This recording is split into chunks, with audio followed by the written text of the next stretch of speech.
I'm going to take you back to 2007. Remember that the early days of Web 2.0? That was when we were first learning how to tweet, and Facebook had opened outside of university, and anybody in the world could now sign up. Well, back in London, I was hired as LinkedIn's first employee outside of the US. And to say we started from scratch is a bit of an understatement, because I had to set up the entity so I could even get hired myself.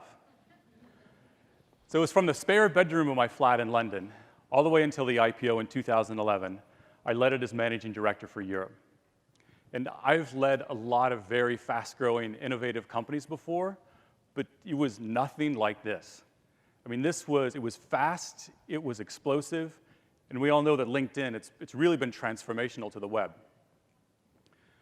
Well, during this, we were in hypergrowth, and hypergrowth is growing at 100% year over year. And we were really successful. And partway through the years, sometimes we'd raise our targets by 25% or more. I mean, we were just absolutely crushing it. And through all of this time, guess what was always present? It was doubt. I mean, how are we going to hire 100 people and double the size of the team? But there was also, can I? Can I do this? Am I the right person? It was throughout the whole team, and it was within me as well. And this experience, it really inspired me. It inspired me to look very deeply at doubt. And so after I left LinkedIn, I did this big exploration. And I talked to other CEOs about how it affected them and their companies. I talked to other experts, scientists, researchers, psychologists, and I took a long look at my own research, or my own career as a leader. And I discovered several things. One is, if you want a truly transformational culture that drives innovation, you need a different kind of leadership. One that's open to doubt. One that combines the head and the heart, the operator and the person. But simply put, it's great leaders, they embrace doubt. Think of the great leaders that you've had. And it's not just the ones with the title or the rank, but the ones who you've had throughout your career who's given you this insight. And this insight you carry with you throughout the career. And you even pass it on to other people. So these great leaders, they give us perspective. And they give us vision so we can see where the company and the organization is going. They also give us behaviors. They show us what good looks like. It's like you want to model yourself after a good leader. But great leaders, they also inspire.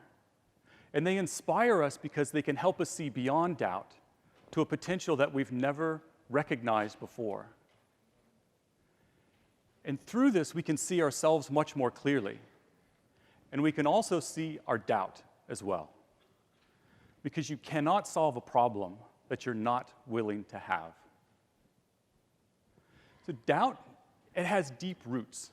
It has roots in our experiences. For me, when I was 8 years old, the teachers discovered I couldn't read. Right? This is early 1970s. And so with that, they just kind of shuffle everybody over into special ed and the special schools. And we all know that that's the place where the kids that just aren't that smart end up. Well, back then, they didn't really understand dyslexia. And so I got that label along with the other labels from kids and teachers of, hey, stupid, you dumb, you're retard. And then school just kind of quickly became this lesson in my own stupidity and failure. But years later, I was in class and I knew the answers to the questions that the teacher was asking. But do you think I spoke up? There was not a chance. See, I didn't want them to find out that I was really stupid. See, that our doubt, it hides our greatness from ourselves and also from others. How do you experience doubt? Is it doubting if you can speak up in a meeting? Maybe it's doubting if you can ask for a raise or ask for a promotion. Or as Seth Godin talked about yesterday, taking more responsibility. Maybe it's that you doubt that you belong here. There's a lot of very smart, innovative people here. Have you had that twinge of doubt that I belong here at a conference? See, doubt, it comes in many different flavors, and as leaders, you must understand it more. There's societal or cultural doubt, and that's more the doubt of what's the stigma attached to you if you try something and fail? If you try to really stretch out there and do something new and it doesn't work out, how are you viewed? What about if you try and stand out from the crowd? You rise above the norm. Are you celebrated for that? Or does some people say, go back to where you belong, stay down? But there's also tactical doubt. Can we hire 100 people and double the size of the team? I mean, that's a legitimate question. You got to figure these things out, right? And that's what I call the 5 W's. That's how you solve this. It's who, what, why, where, when. As managers and operators, we have this one nailed. We know how to do this, and we do this day in and day out. But when it comes to self-doubt, it's fundamentally different. With self-doubt, everybody has it. It's universal. And you know self-doubt. And you typically know it as discouraging, disempowering, and disheartening. And what's the standard response to self-doubt? It's deny it, ignore it, or fight it. But whatever you do, just get it away from me because I do not want to have it. Right? But when we do this, then we make doubt the enemy. And if doubt is the enemy, then we're always pushing against it. We're always fighting, and if we push it, then it just tries and it pushes back a lot harder. But from my perspective, I call doubt the cause for pause. Because we'll literally pause and ponder all the questions that it brings. Can I do this? Am I the right one? Well, what will they think of me? You can also compound the doubt and say, do I have the right experience? With the right degree, from the right university, with the right grades? So you can just keep taking this doubt and layering it on top of itself. But if you don't face your doubts, it simply holds you back. But with doubt being so universal, then we have to be able to talk about it. And when we do, how does that conversation go? Kind of something like this. I may go and say, to a colleague or a friend, I'm not sure I can do this. Or maybe, I don't know that I'm the right one for this role. And what's the typical response? It's like, come on, blow it off. Just kind of power through it. Just get that out of your mind. Or worse yet, somebody will say, it's like, do not let anybody know you're thinking about that. If anybody knows you're thinking this way, right? We've heard that response before. But that response, it makes doubt wrong. And when you make doubt wrong, it fuels this illusion that you are the only one. I'm here to tell you, you are not the only one. Right? It's in our biology. So even now, when I feel like my intelligence is unjustly criticized or attacked, then it just starts to build up. I get this tightness in my chest, and then this fog starts to roll in my mind.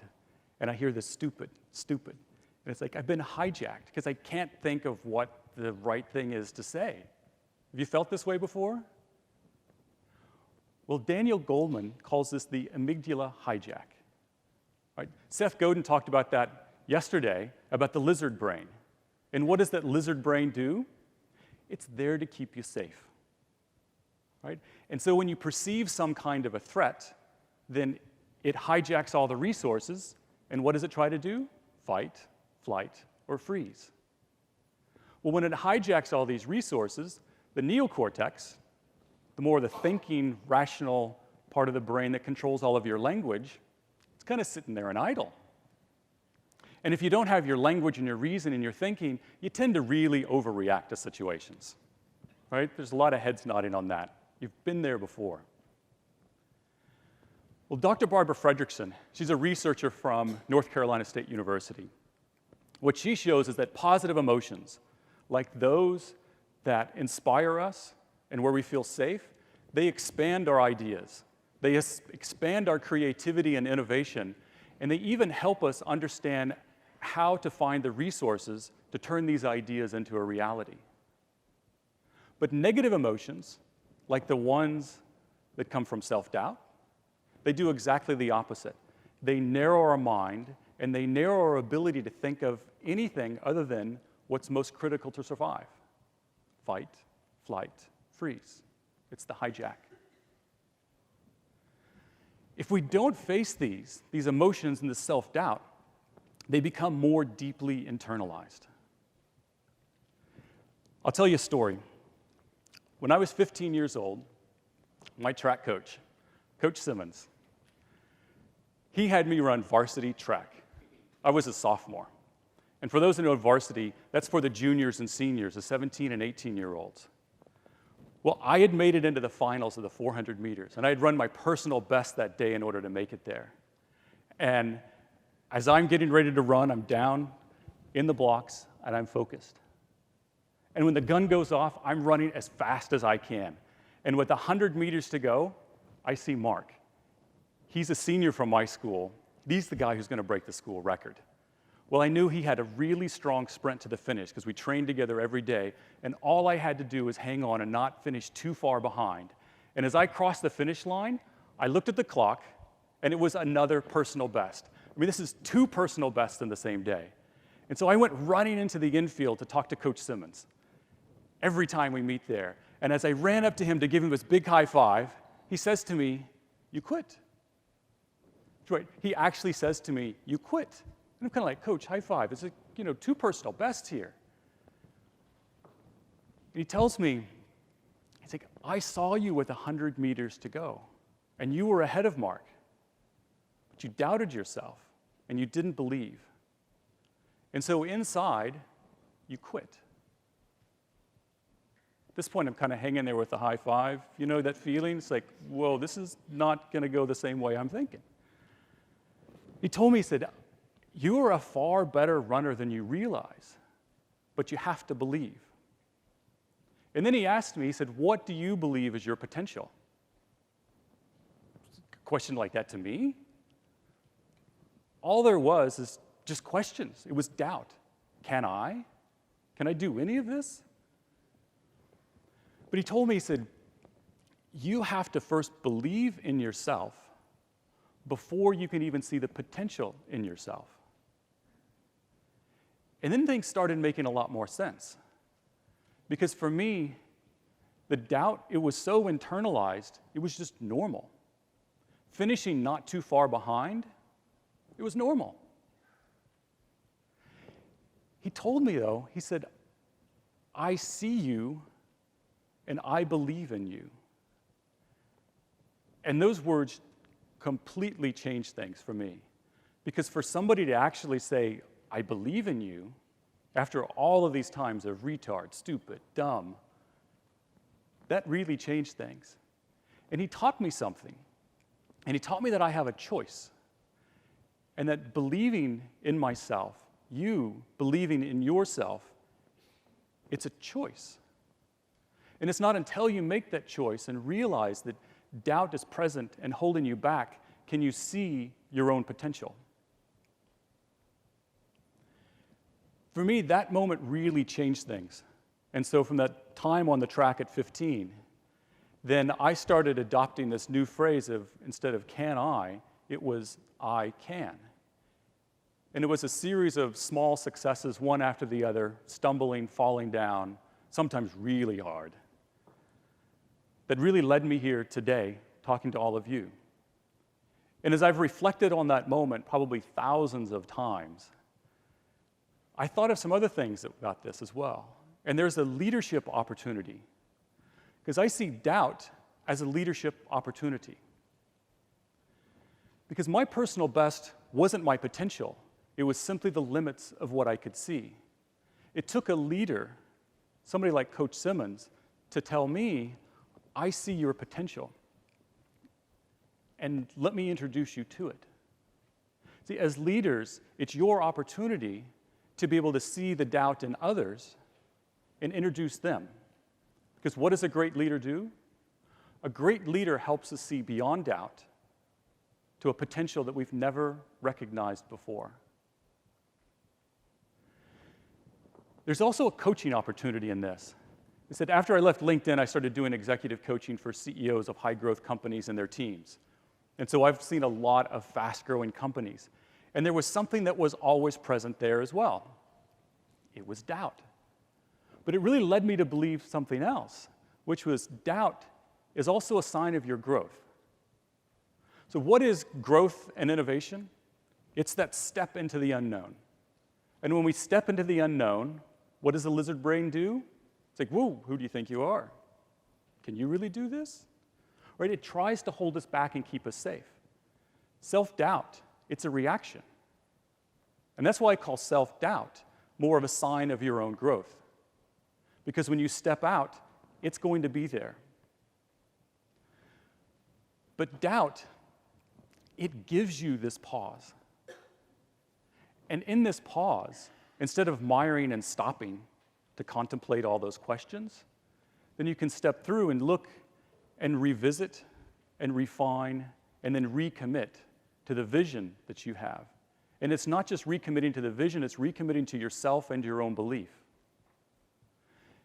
And that can fuel some unbelievable potential and unlock some incredible opportunities. So now as leaders, how do you see this? How do you take this opportunity? Well, the first thing you do is look for the hijack, right? Fight, flight, or freeze.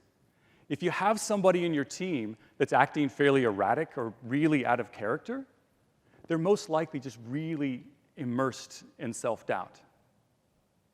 So more subtle ways, when people come to you, we've all had these, right? They come to you and just talk about all the problems and the problem of this and the problem with that, and never a solution to the problem.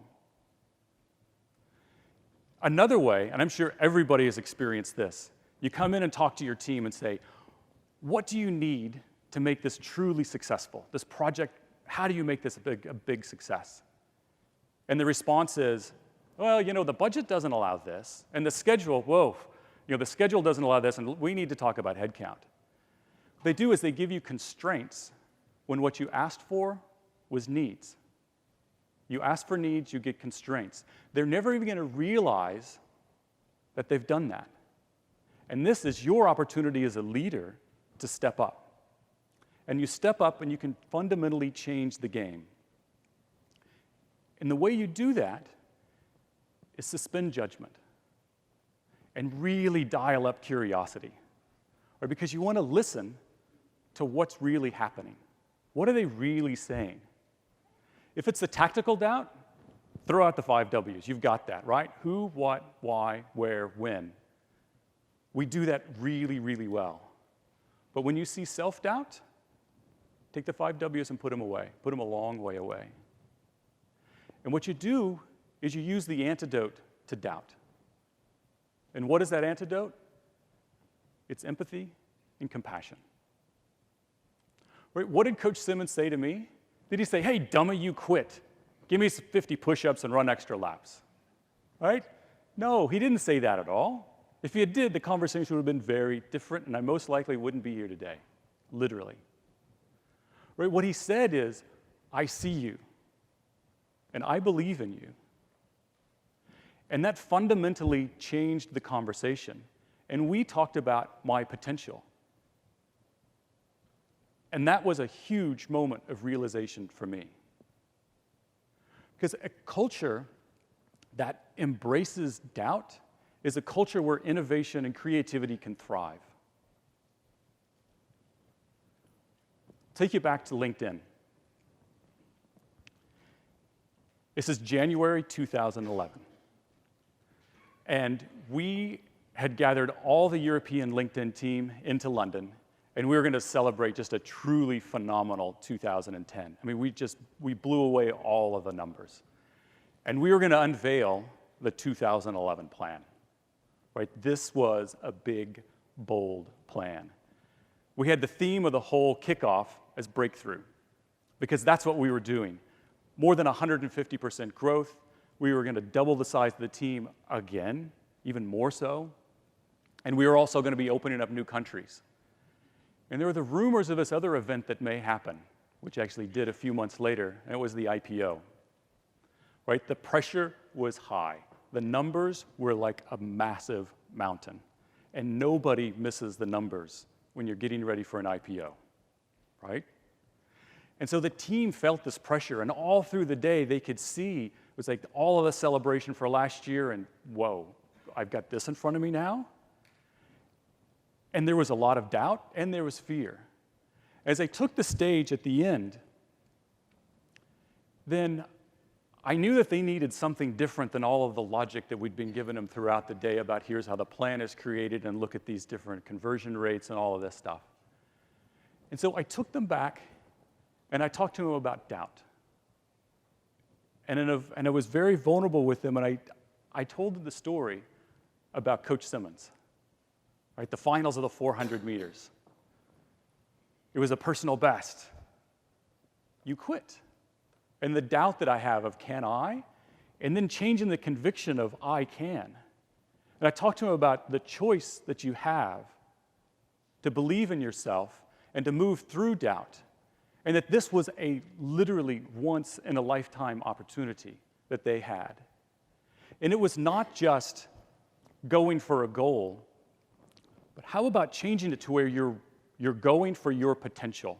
That 2011 is the personal breakthrough time that you have as an individual. It's a defining moment in your career to break through.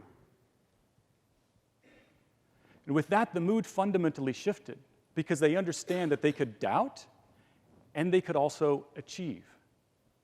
Doubt was safe, and they could now have a conversation, and collaboration started moving much better because they could look at the doubt that they had and then push through it with more new creative ideas. And if something they tried didn't work, that's okay. They could get up and they can continue and they could try it again. I also took them back to another time. I'll do the same for you. And it was, as a leader, how do you help unlock potential? Because if you do this, and you do this in the way that we spoke about it, with real compassion and empathy, then you can fundamentally unlock some unlimited potential. So it's back to the track and Coach Simmons. He had helped me with this mantra of shifting from can I, when that question came up, to replace that with yes, I can, and that real conviction. And as I was preparing for another race, Mark had his sights on the school record, and I had my sights on potential, purely run for potential. So I'm back in the blocks again, and it's another finals of the 400 meters, and the gun goes off, and I'm running as fast as I can. And when Mark crossed the finish line, a new school record stood. But it was mine. This kid with his history of failure had shifted from can I, the doubt, through the help of a great leader of I can, and I went beyond any doubt, and literally beyond any dream that I had, and I set the school record. The potential that you can unlock as a leader when you embrace doubt is literally transformative. It could be even life-changing. Self-doubt, it's universal. It's an opportunity for you as a leader to step up to that. And that's my challenge for all of you today, is how can you step up and speak up? Be this conscious leader that embraces doubt, and then you can lead a culture of innovation where results can absolutely thrive. Thank you very much.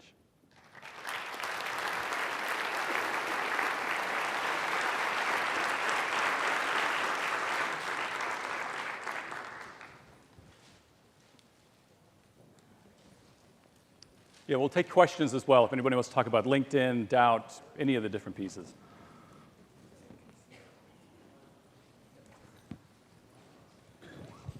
There's a mic there, so that people, would you? What was that record time? Oh, the record time. You know, it was in the 51s, but I ended up running about 48 in high school. few years later. I even went to go into the University of Texas in San Antonio on a track scholarship. So.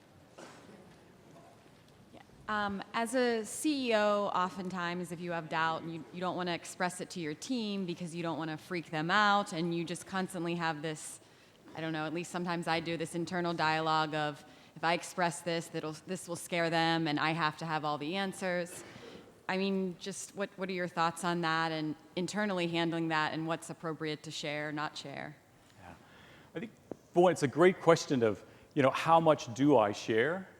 But what I found is that if you're grounded in yourself and you share, then it fundamentally changes the atmosphere. And if you continually share every single day, it's like, wow, I'm really doubting we're going to make it. I'm doubting we're going to make it. You can scare people. But when you're open, and Brene Brown spoke about this morning. I had an opportunity to speak to her afterwards as well about this. And said, as a leader, if you can show vulnerability and the doubt is present and it's safe, then it allows other people to just relax as well and to realize that. And one of the things, I don't think I really said in here, but when you do that, and when you start to show people beyond their own doubt, then results and accountability really go up. Because what happens is when you show them a potential they didn't realize, then they hold themselves much more accountable. And they want you to hold them accountable as well. Because you have shown them something that they had never even recognized. And for them, they step up. And that's really where the magic starts to happen. So as a leader, then take the moments, make sure that you're grounded, because if you're in the middle of the whole lizard brain hijack, that's not a good time, right? But when you've come to terms with it somewhat and you're grounded, then I would absolutely share it, because it can fundamentally shift the way that your team even thinks about themselves and also you.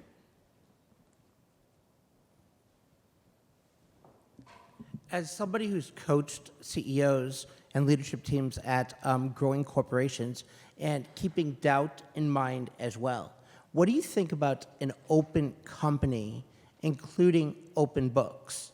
And the reason that I'm asking the question is because my company has a great culture, and we're virtual completely. My salary happens, I don't think anyone in the room knows me, so I think I could say it. My salary happens to be about 3 times higher than the salary that a lot of the employees are striving for. And so it scares me, but I'd love to be able to do it. About publishing your own salary? Open books would include my salary. Just open books. I think there's very much a culture that you need to decide what the culture is. At LinkedIn, we let all the employees know, not necessarily salary information, but where we were, how much cash did we have, what was our revenue, how much money were we losing. And we would say very openly, we trust you. Right? We trust you with this information. We never had leaks around that. And for you, I know there's other companies that do this as well. Ben & Jerry's is really famous with that. They pegged their salary as a multiple of what the lowest paid person was. So I think it's very much up to you about the culture that you want to have. And then you're open to a conversation about what value do you bring? And I tell you, that can bring up a lot of, more of internal emotion with you. But if you're comfortable with that, I would say go for it.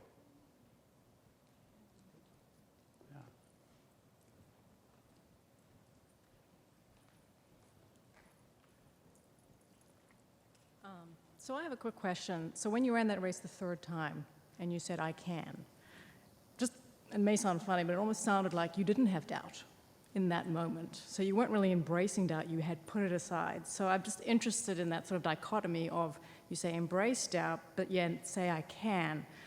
How do you balance that? And did you have doubt in that 3rd race? I think doubt's always present. It really depends on your perspective of doubt. Is it, I can't, so therefore I have to slow down? Or is to recognize that, literally even coming here today, it's like, can I actually stand on stage and talk about doubt? I'm supposed to be a serious executive. And I thought that, what you do is you can see that and say, you know what, I am going to step out to this. And as I was running that race, then did I have doubt? Absolutely. You know, could I finish in last? I mean, I was the youngest people in that race back then. And it was just looking at that, and instead of pausing and pondering it, then it was just saying, I know it's there and it's present, and I choose to think differently. I choose to actually have purposeful action. And so you're not discarding it. You're not saying, no, stay away, get away, I don't want you. I'm saying, I see you, and I choose something different. And I think it really depends on that perspective, because if you're always trying to fight it, and to me now it's like, you know, when doubt comes up, then I kind of smile at it, and it's like, yep, there it is again. And I choose to move forward. And so that's personally how I take a look at doubt. And as I coach others, then encourage them to do the same thing. Because, you know, people typically will ask, how do I get rid of doubt? And the answer is you don't. But what you do is you change your perspective on it. Thank you. I have some doubt about how you could go from not being able to read and dyslexic and labeled stupid to a LinkedIn managing director. So can you fill some of those dots in? Yeah. So a lot of really good teachers. And, you know, it was more of, so if you look at it, dyslexia, there's a lot of coping strategies around how I did things. I literally never read a book in school. I would read little snippets of things, and I was really good at memorizing very quickly. And, you know, a really good thing is if you go up and ask the English lit teacher about the book, and you know just a tiny bit about it, they are so happy to tell you everything about it. And that happens to be everything on the test. Right? So there's these little strategies you can use, and then just conversation with other people. And it literally, even now, it's like I read slowly. And so I just have to budget that into my time. And I had a teacher in 8th grade, an English teacher, who tutored me all the way through high school. And I would get really frustrated sometimes. And she said, you know, don't worry about this. You can have somebody else proofread your things later on.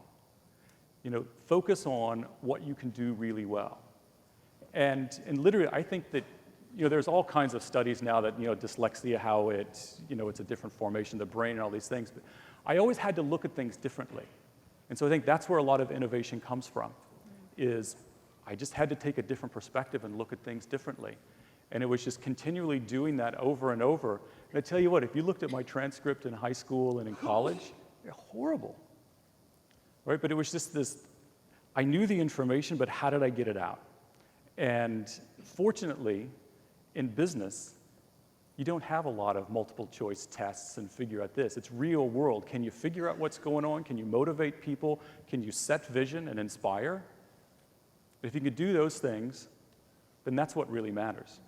It's not what's the answer to a test, to a question on a test. And a lot of struggle and a lot of, you know, kind of triumph doing things over and over again. Thank you. That's how it is. Yes, sir. So one of my questions is, as an executive, you have lots of doubts, and some of them probably make sense to share, and other ones would traumatize your team potentially. So how do you pick? Because you're being a little bit selective. Like, okay, I'm going to be, empathetic and share some doubts, but I'm probably going to pick the doubts I'm going to share that are more personal and maybe, I don't know, maybe a difference between doubt and uncertainty. Like uncertainty is scary in a leader, but doubt's okay because it makes them more human. I don't know, how do you sort of deal with that? I think, how could sharing your doubt or uncertainty help them? And if it's sharing just for the sake of sharing, then find somebody else more appropriate to share with. But if it's sharing that can help other people understand, it's like, I realize, and I remember, this 2011, I mean, we had this mountain in front of us. And I said, look, I honestly don't know exactly how we're going to achieve this plan. I don't. But I know that, and then kind of talk about these pieces, and I have doubt about what's going to happen. But I know that if we can do these things together, if we can confront these doubts, then we can absolutely achieve. And so you kind of turn doubt on its head. That's what I'm saying, you change the game. But if you're sharing doubt just purely to say, look, I'm feeling this way and I just need to get it out on the table, then That's what your drinking buddies are for and your therapist. tell your drinking buddies or coach or somebody else like that, somebody who can actually help you, Right. right? But, and many times, I mean, this is it. I mean, the piece about it, you're not trying to be anybody's therapist, right? You're simply acknowledging that doubt is present and it's safe. And as a leader, that's the most impactful thing that you can do. You're not going to try to go in and solve all the different problems or, hey, have you thought about this or that? We're not really qualified in order to do that. But if you make it safe, then you can have a different kind of a conversation. And so I would encourage you to look at doubt and sharing in that particular way. That makes perfect sense. Thank you. Thanks. Good morning. Thank you for sharing. I appreciate that. So I run a nonprofit organization that serves people who are transitioning from the military. These people have a lot of confidence in doing what they're doing. And talking about open books, everybody knows how much they make, what they've done, it's all on their chest. But when they're transitioning from service and looking at this big, scary corporate or entrepreneurial world that's out there, they have a huge amount of doubt, and that's really the thing that keeps them from continuing on the level that they're at. So so you're saying you translated basically from running to running a corporation. How would you say that the best way of translating those skills are? I would say it's fundamentally the same. Right? So where have you had, so I think one of the things, and there's somebody that has doubt about themselves, then take them back to a situation where they've had doubt and succeeded. I think from a military standpoint, you're going into battle, there's probably a bit of doubt. It's like, am I going to make it out of here? And that's a fundamentally different kinds of doubt. In the business world, what's the worst that can happen? It's like, oh, we miss a target, a sales target, not a different kind of target in the military. Right? And so the risks are different, but in many cases, the risks are much more emotional. And in the military, then, I mean, people always have each other's back. And that kind of safety doesn't always exist in the business world. In fact, you kind of always looking around every once in a while, it's like, who is actually throwing something at my back? And this is where they can start to collaborate and then have more of a camaraderie together. You know, Reid Hoffman, who was the founder of LinkedIn, I know he's very actively involved in, and LinkedIn is as well, about service people into business. So how do they help in that transition? So there's organizations like that. But I think when it comes to doubt, how can you reconnect them to periods where they've had doubt and been successful? And then look at how do they translate that? Because doubt is something that needs to be more of a personal dialogue that you have with yourself. For me, it was this whole thing of can I can. Kind of being dyslexic, it was easy to flip these two words around, right? And so that's how I always kind of looked at it. And so I think, you know, when you're speaking to others in the military, help them find a way that they can bridge something that's very natural for them into here's the business world. And they're going to stumble and fall. And that's the reality of it. But then how do you get back up and then continue to persist? And in the military, the resilience that they teach and really ingrain is huge. And just how can they translate that and then help them with that translation. But it's something small like can I can, that where you can immediately, when it kicks in, you just play something else back. That's what I would say. Hi, thanks. So you talked about as a leader, being a good leader, you're showing empathy and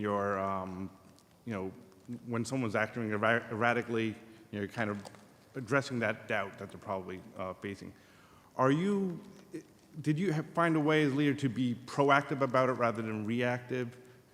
If so, how would you go about doing that? Well, kind of more proactive components versus, when they're in this whole fight, flight, freeze, hijack space, is look for the subtleties. People that are always talking in problems, needs versus constraints. There's a whole bunch of examples around that. But look for the subtleties. And don't be afraid to ask somebody, what do you see as your potential? It may take them aback, but you can start to have that kind of a conversation. I think as leaders, we're good at reading people. at saying, it's like, what are you really saying to me? When they're coming with a problem or they're talking about something, and just that suspend the judgment, get the curiosity up, and then ask them some just more inquisitive questions. What I do a lot of times is I'll share a story about that comes up more in real time about, I remember when I was in a situation somewhat similar to what they were in, and then say, this is what I felt and this is where I was. You're not projecting on them, but you're just letting them know, these are emotions that I have. And then that can change the conversation to where it's safe and they can say, oh, well, you know what? I'm here as well. And then you can have a conversation like that. So that's how you can be more proactive. Hi. How do you discern being realistic and doubting? Well, I would say look at the tactical doubt. Can we hire 100 people? Can we double the size of the team? And when we were doing some really big things, and there was doubt around that. So is it a tactical doubt that you have? This is just a general question. No, I'm just saying. So I'm just rhetorical, more asking yourself, is this a tactical doubt that I have in this? And do I understand that, so when we were putting up these big, massive objectives, then we had a whole plan around it.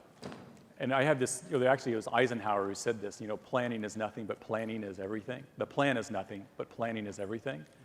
And can you figure out, have you planned through things? Is this, okay, I'm at $10 million here, and by the end of the year I want to be at 100 million, and somewhere in between, ta-da, you're probably not very realistic. But if you're looking at that and you say, well, okay, our conversion rate is this, I know what the marketing spend is, and you kind of build it up in the whole plan. You say, there's about a 20% leap of faith in there. Are you realistic or not? You have to figure out what's your own risk tolerance. But I would say, that question is much more around what's the tactics behind it, what's the plan behind it. But then most likely associated with that as well is, can I do this? Right, so it's understanding and dealing with the tactical doubt and the self-doubt in a fundamentally different way. That's what I'd say. Thank you. Yes, you say as a leader, you always have to show people their potential, but then as a leader, people assume that you know everything or you know more than anyone. So how can you discover your own potential if if you don't have a leader to come tell you what your potential is? It's a whole separate talk. I literally did 6 different versions of this talk on different angles and different things, and that literally is one of them. So as a leader, great, this is how I take care of other people, but what about me?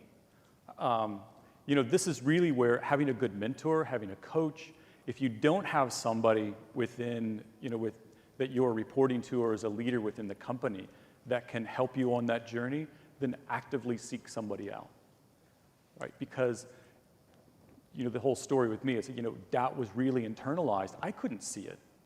And most likely you can't either. And so, you do need somebody to help you, with that journey. And then being okay with, this is great to be able to do this. It's not a sign of weakness. It's actually saying it's an opportunity. Because what do sports, professional athletes or even amateur athletes do? They get a coach. They train.